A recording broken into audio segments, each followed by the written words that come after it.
Every swallow begins as a choice and ends as a reflex. A wave leaves your tongue, seals off your airway, and travels the entire esophagus down to the stomach. It takes about 10 seconds, and one disease jams the door right at the end. Swallowing has 3 phases, and only the first one is yours to control. In the oral phase, the tongue presses the bolus against the hard palate and drives it back into the throat. Touch receptors there fire along the glossopharyngeal and vagus nerves to the swallowing center in the medulla, which answers down 5 cranial nerves. From that moment, you cannot call it back. Phase 2 is pharyngeal. Phase 3 esophageal. Neither is voluntary. The pharyngeal phase lasts less than a second, and almost all of it protects your airway. The soft palate lifts and seals the nasopharynx, so nothing goes up your nose. The larynx pulls up and forward, tipping the epiglottis over the airway. The vocal cords close. Breathing stops outright, deglutition apnea.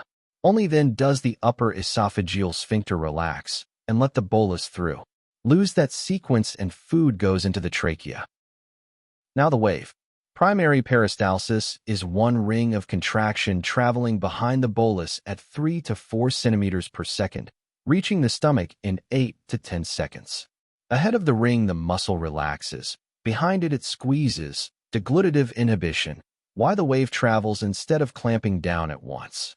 The upper third is striated muscle driven by the vagus. The lower 2/3 smooth muscle, sequenced by the myenteric plexus. Leftovers trigger secondary peristalsis.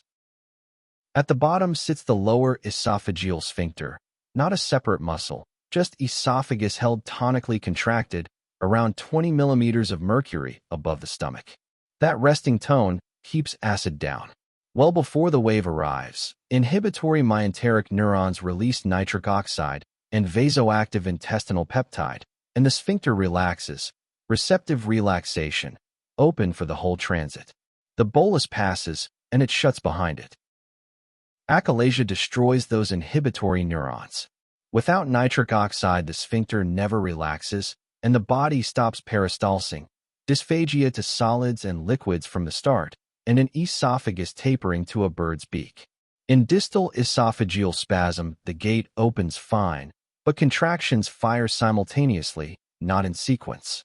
In scleroderma, the smooth muscle atrophies, peristalsis dies, the sphincter hangs open, reflux, not obstruction. One wave, one gate, check both.